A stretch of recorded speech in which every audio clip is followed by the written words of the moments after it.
उपराष्ट्रपति आईआईएम रांची के दीक्षांत समारोह में हुए शामिल।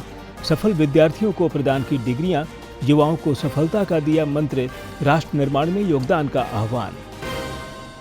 प्रदेश भाजपा अध्यक्ष ने राज्य की विधि व्यवस्था और पुलिस की कार्यशैली पर उठाए सवाल। हजारीबाग दुष्कर्म पीड़िता को सरकार से 50 लाख रुपए मुआवजा देने की मांग। NUSRL रांची में व्याख्यान। उच्चतम न्यायालय की न्यायाधीश BC नागरत्ना का पर्यावरण संरक्षण पर जोर। अर्थ आवर पर आज 1 घंटे अनावश्यक लाइटें रहेंगी बंद। और चैत्र नवरात्र की समाप्ति के बाद देवी दुर्गा की प्रतिमाओं का हुआ विसर्जन। रक्षा राज्य मंत्री ने रांची में लिया मां दुर्गा से आशीर्वाद। भंडारा में श्रद्धालुओं के बीच प्रसाद का वितरण।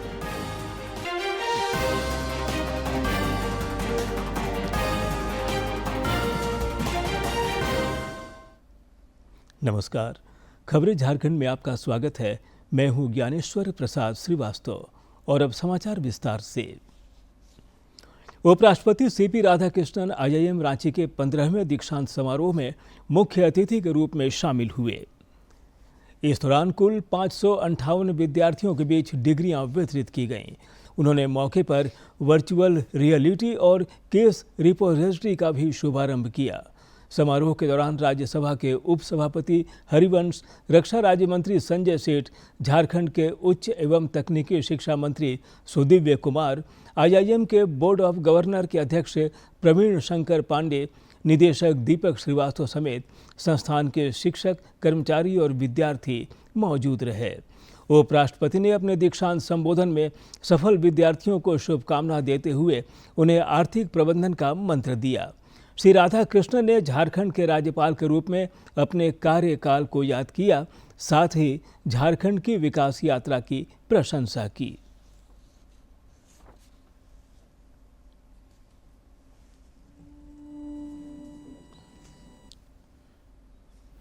We came here and worked, and we see Ranchi is growing, Jharkhand is growing.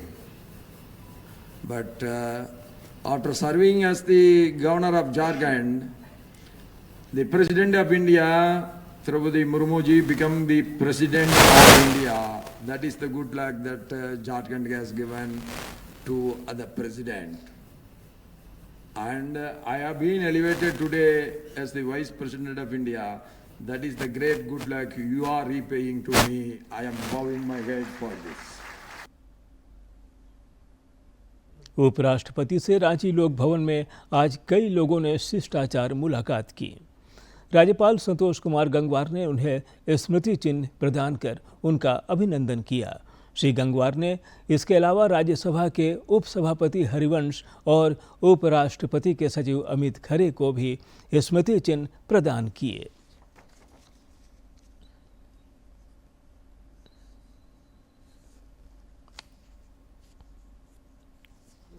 उपराष्ट्रपति CP राधाकृष्णन ने रांची के बिरसा चौक स्थित भगवान बिरसा मुंडा की प्रतिमा पर श्रद्धा सुमन अर्पित कर धरती आबा को भावपूर्ण श्रद्धांजलि अर्पित की। श्री राधाकृष्णन ने स्वतंत्रता संग्राम में धरती आबा के योगदान का भी स्मरण किया। मौके पर कई गणमान्य मौजूद रहे।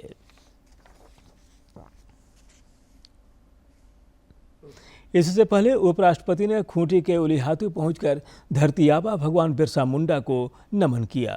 उपराष्ट्रपति ने धरती आबा के वंशजों से मुलाकात और संवाद भी किया। उन्होंने बच्चों को उपहार दिए। मौके पर स्थानीय लोग काफी हर्षित नजर आए। उन्होंने उपराष्ट्रपति को मांग पत्र सौंपकर क्षेत्र की जरूरतों से अवगत कराया। मौके पर राज्यपाल संतोष कुमार गंगवार, राज्यसभा के उपसभापति हरिवंश और स्वास्थ्य मंत्री इरफान अंसारी समेत कई गणमान्य लोग मौजूद रहे।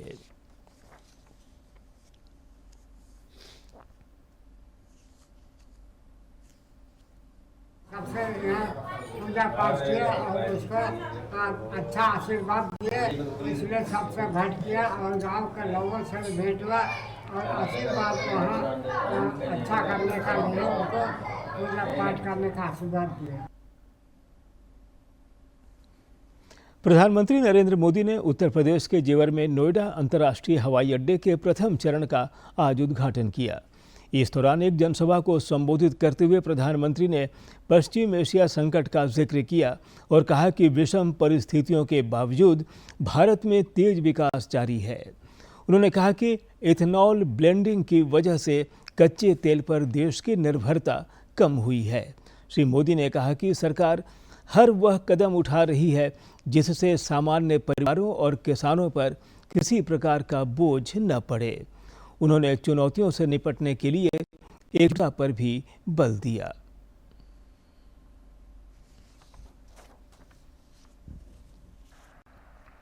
आप सभी देख रहे हैं कि आज पूरा विश्व कितना चिंतित है।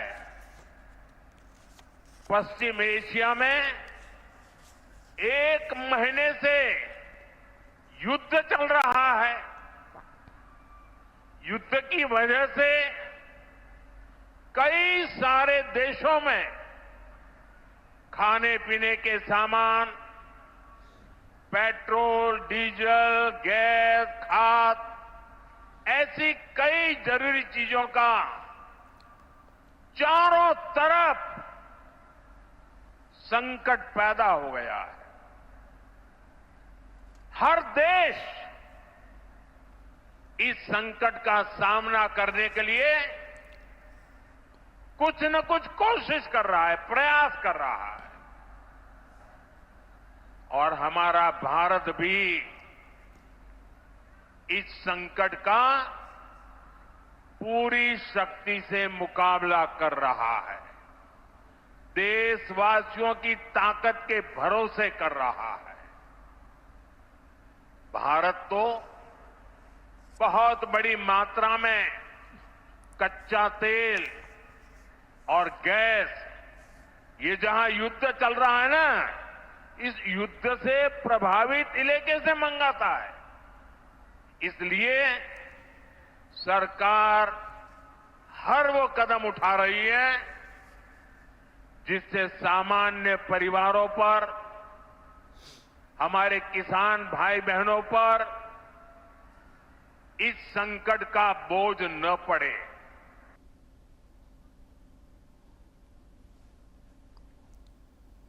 राष्ट्रीय स्वास्थ्य मिशन, स्वास्थ्य विभाग और PhD chamber of commerce and industries के संयुक्त प्रयास से रांची में आज झारखंड हेल्थ केयर समिट का आयोजन हुआ। इस दौरान वित्त मंत्री राधाकृष्ण किशोर ने राज्य में विकास गतिविधियों को तेज करने और स्वास्थ्य सुविधाओं को सुदृढ़ करने का संकल्प दोहराया।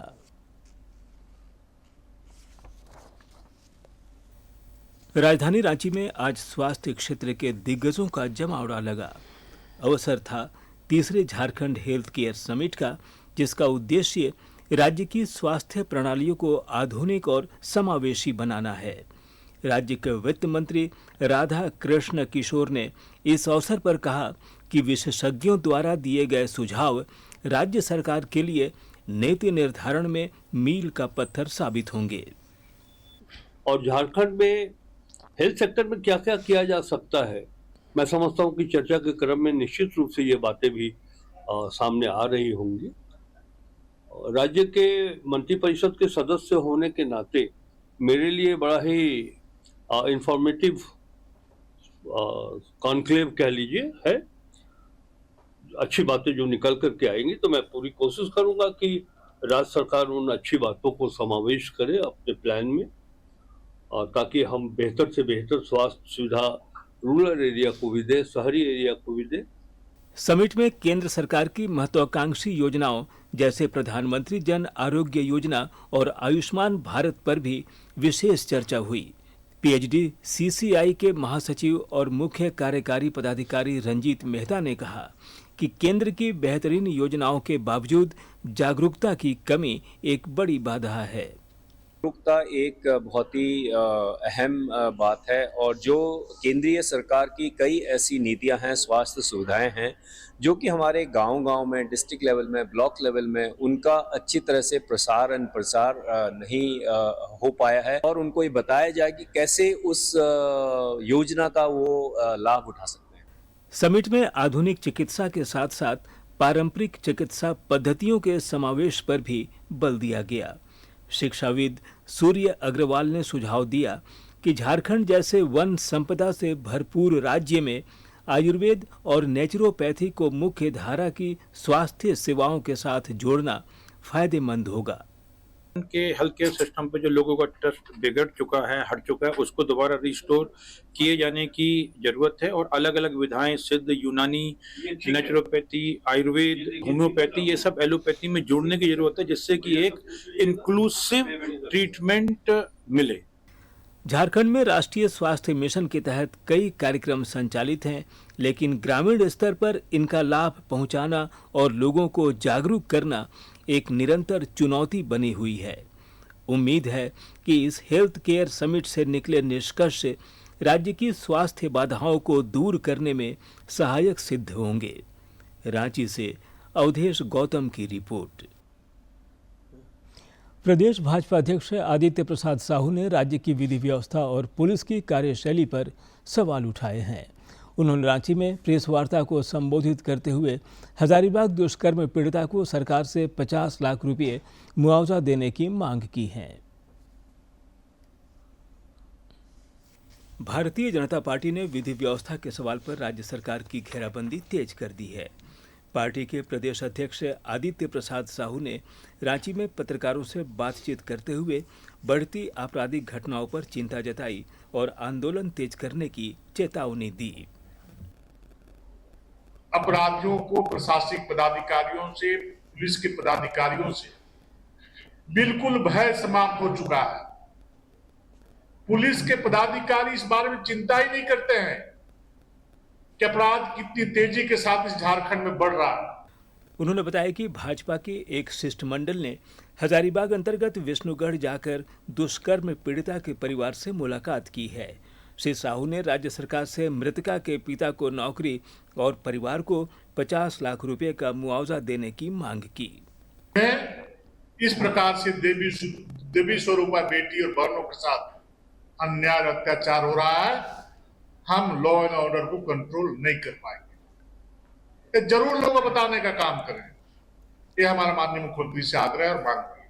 भाजपा प्रदेश अध्यक्ष ने पुलिस की कार्यशैली पर सवाल उठाया और तंत्र के भ्रष्टाचार में लिप्त होने का आरोप लगाया। उन्होंने कहा कि अपराधियों को सख्त सजा मिलनी चाहिए ताकि दोषियों को सबक मिले। श्री साहू ने कहा कि उन्होंने अपराधियों की गिरफ्तारी के लिए राज्य सरकार को 24 घंटे का अल्टीमेटम दिया है, जिसके बाद प्रदेश भाजपा राज्य भर में चरणबद्ध आंदोलन करेगी। अगर यदि अपराधी नहीं पकड़े गए कल तक,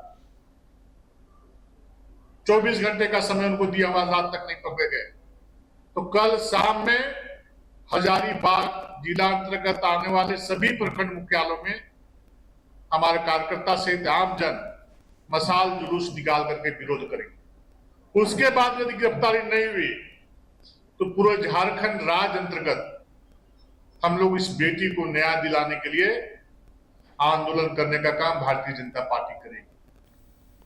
भाजपा प्रदेश अध्यक्ष ने राज्य के अन्य राजनीतिक दलों से भी इस मामले में राजनीति न करने और मृतका के परिवार को न्याय दिलाने की अपील की। रांची से अवधेश गौतम की रिपोर्ट।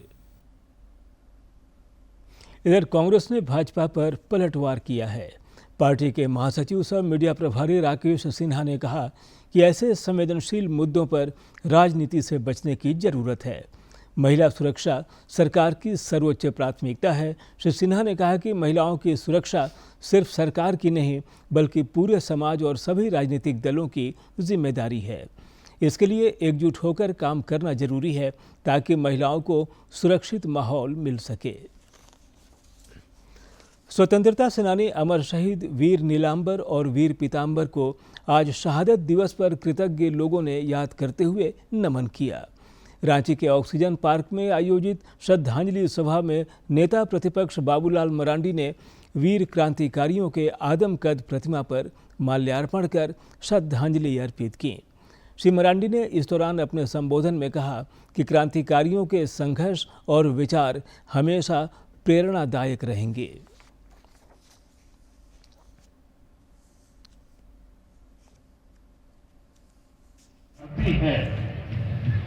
जहां पर भले हमें लोग जंगली कहते हो, जंगल में रहने वाले, चाहे निराक्षर, चाहे जो कुछ भी लोग कहते हैं, लेकिन अगर आप देखेंगे ये हमारा जो अतीत रहा है, जिस समय इस धरती पर, इस देश में अंग्रेजों की हुकूमत हुआ करती थी, या जिस किसी ने भी इस देश में हुकूमत किया, हमारे ऊपर राज करने की कोशिश किया गलत तरीके से, या हमें लूटने की कोशिश किया, तो लोगों ने उसको अपने हक और अधिकार के लिए लोगों ने संघर्ष किया। प्रधानमंत्री नरेंद्र मोदी कल सुबह 11 बजे आकाशवाणी के मन की बात कार्यक्रम में देश और विदेश के लोगों से अपने विचार साझा करेंगे। यह मासिक रेडियो कार्यक्रम की 132वीं कड़ी होगी। कार्यक्रम का प्रसारण आकाशवाणी और दूरदर्शन के समूचे नेटवर्क, AIR न्यूज़ वेबसाइट और news on air mobile app पर भी किया जाएगा।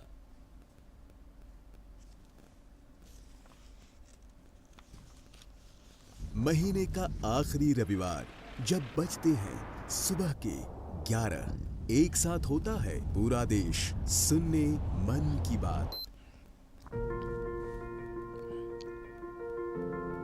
मेरे प्यारे देशवासियों, नमस्कार। मन की बात में आप सबका स्वागत है। यहाँ होती है मैं नहीं हम की बात, सामूहिकता की शक्ति के साथ, मोदी जी के साथ देश का संवाद और जन जन से सीधा जुड़ाव। साथ आते हैं करोड़ों दिल और होती है देश के छोटे कस्बों गांव में उभरते इनोवेटिव आइडियाज की बात।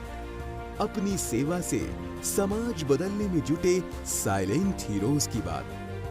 भाषा और परंपरा, विज्ञान और विरासत की बात। विदेश में भारतीय संस्कृति की बात। अन्नदाता की मेहनत, नारी शक्ति की लगन, खेल का जज्बा, युवाओं की आकांक्षा, भारतीय श्वान से लेकर पेड़ और प्रकृति की बात, योग और आयुर्वेद से आरोग्य की बात, स्वच्छता से लेकर हर घर तिरंगा की बात। आत्मनिर्भर बनते, विकसित होते, विश्व बंधु भारत की बात, मन की बात, जिसमें है एक भाव, नेशन फर्स्ट, जहां हर कहानी बनती है किसी और के लिए हौसला। बात देश की, सबके मन की। मेरे लिए मन की बात ये एक कार्यक्रम नहीं है। मेरे लिए एक आस्था, पूजा, व्रत है। तभी तो रहता है इंतजार आए महीने का आखिरी रविवार और देश कहे चलो सुने मन की बात, आकाशवाणी और दूरदर्शन के नेटवर्क पर। धनबाद में बच्चों के बेहतर स्वास्थ्य और सुरक्षित भविष्य को लेकर एक सराहनीय पहल देखने को मिली।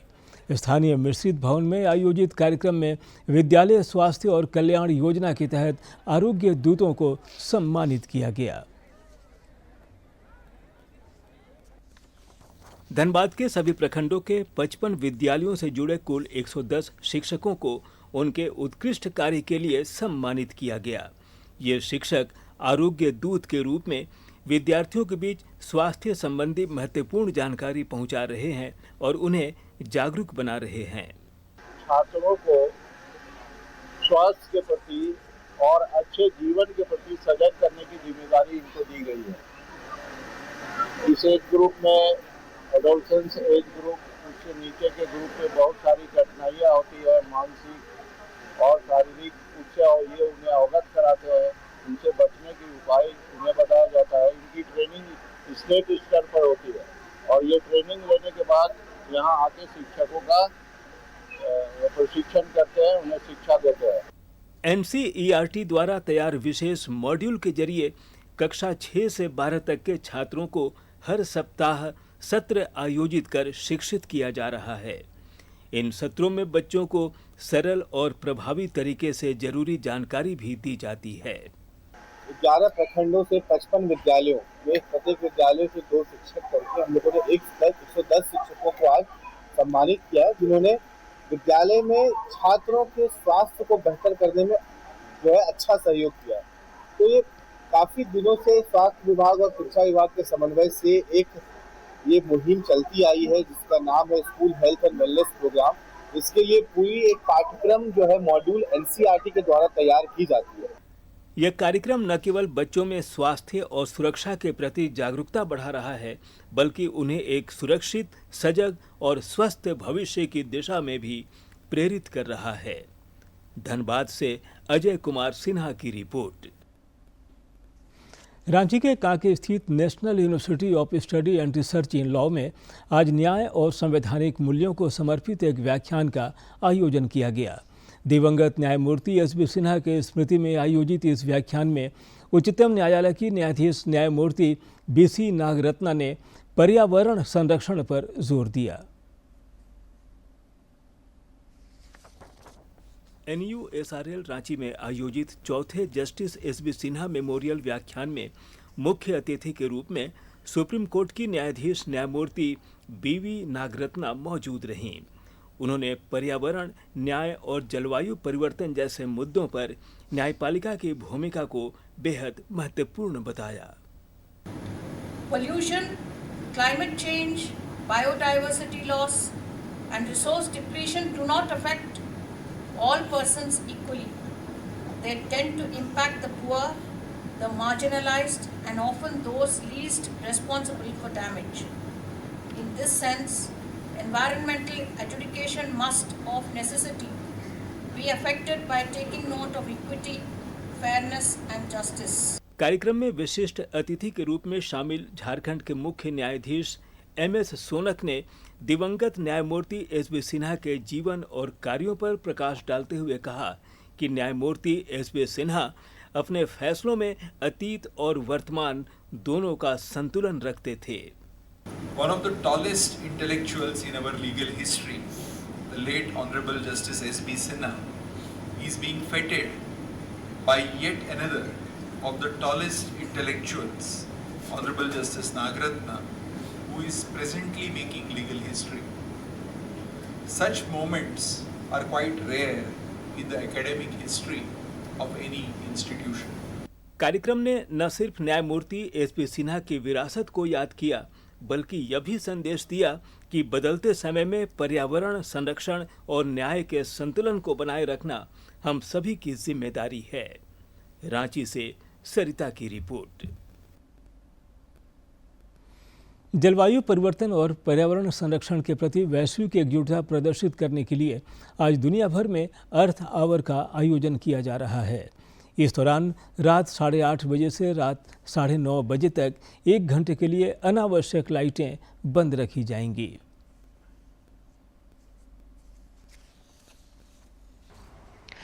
जलवायु परिवर्तन और पर्यावरण संरक्षण के प्रति वैश्विक एकजुटता दिखाने के लिए आज दुनिया भर में अर्थ आवर मनाया जाएगा। वर्ल्ड वाइड फंड यानी WWF की इस अनूठी पहल के तहत आज रात 8:30 से 9:30 तक सभी गैर जरूरी जो लाइट्स हैं उन्हें बंद रखने की अपील की गई है। वर्ष 2007 में ऑस्ट्रेलिया के सिडनी शहर से शुरू हुए इस अभियान के इस साल 20 साल पूरे हो गए। इसका मुख्य उद्देश्य केवल 1 घंटे बिजली बचाना नहीं, बल्कि सौर ऊर्जा को अपनाने और प्रकृति के प्रति अपनी जिम्मेदारी को समझना है। भारत में भी इस अभियान को लेकर व्यापक तैयारियां की गई। देश भर के प्रमुख स्मारक और विरासत स्थल आज 1 घंटे के लिए अंधेरे में रहेंगे। भारतीय पुरातत्व सर्वेक्षण ने अपनी सभी संरक्षित स्मारकों की बत्तियां बुझाने का ऐतिहासिक निर्णय लिया। दिल्ली, मुंबई, केरल और तेलंगाना सहित देश के कई राज्यों के प्रतिष्ठित स्थल जो है वहां पर इस पहल को आप देख पाएंगे। आम जनता से भी अपील की गई कि वो इस 1 घंटे के दौरान बिजली बंद रखें, पर्यावरण सुरक्षा के इस अखिल भारतीय आंदोलन का हिस्सा बने। लौह नगरी जमशेदपुर के नाम आज एक और बड़ी उपलब्धि जुड़ गई है। देश के सबसे पुराने और प्रतिष्ठित बिजनेस स्कूल XLRI जमशेदपुर में national bank for agriculture and rural development NABARD के सहयोग से एक विशेष रूरल बिजनेस इंक्यूबेशन सेंटर की शुरुआत की है। इसका उद्घाटन नाबार्ड के चेयरमैन डॉक्टर शाजी केवी ने किया।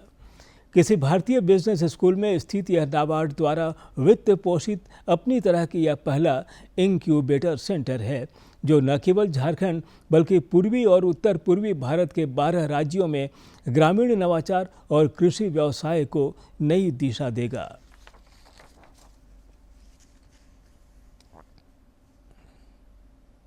And as explained, the eastern and northeastern states will be having SPOCs.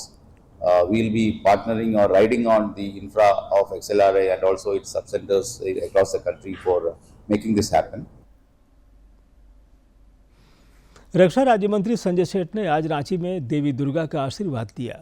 दशमी पर आज वे चैती दुर्गा पूजा महासमिति भूतहा तालाब रांची के द्वारा चैत्र नवरात्र पर स्थापित पंडाल पहुंचे और पूजा अर्चना कर मंगल कामना की। उन्होंने भंडारे में श्रद्धालुओं के बीच प्रसाद का भी वितरण किया।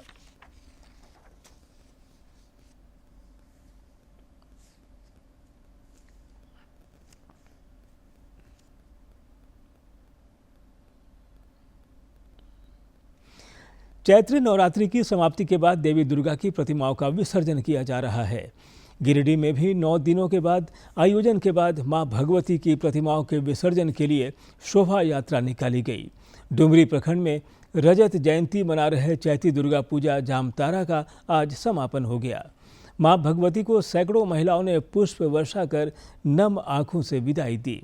सिंदूर चढ़ाकर और एक दूसरे को सिंदूर लगाकर उन्होंने मां से आशीर्वाद मांगा। इससे पहले कल नवमी की रात के भी हाई स्कूल मैदान में कलाकारों ने भक्ति गीतों से समा बांधा।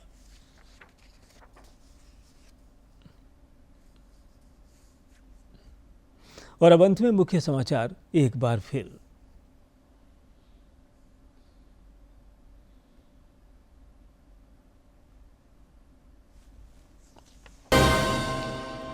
उपराष्ट्रपति आईआईएम रांची के दीक्षांत समारोह में हुए शामिल। सफल विद्यार्थियों को प्रदान की डिग्रियां, युवाओं को सफलता का दिया मंत्र, राष्ट्र निर्माण में योगदान का आह्वान। प्रदेश भाजपा अध्यक्ष ने राज्य की विधि व्यवस्था और पुलिस की कार्यशैली पर उठाए सवाल।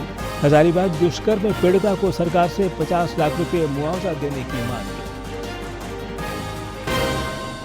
NUSRL रांची में व्याख्यान। उच्चतम न्यायालय की न्यायाधीश BC नागरत्ना का पर्यावरण संरक्षण पर जोर। अर्थ आवर पर आज 1 घंटे अनावश्यक लाइटें रहेंगी बंद। और चैत्र नवरात्रि की समाप्ति के बाद देवी दुर्गा की प्रतिमाओं का हुआ विसर्जन। रक्षा राज्य मंत्री ने रांची में लिया मां दुर्गा से आशीर्वाद। भंडारा में श्रद्धालुओं के बीच प्रसाद का वितरण।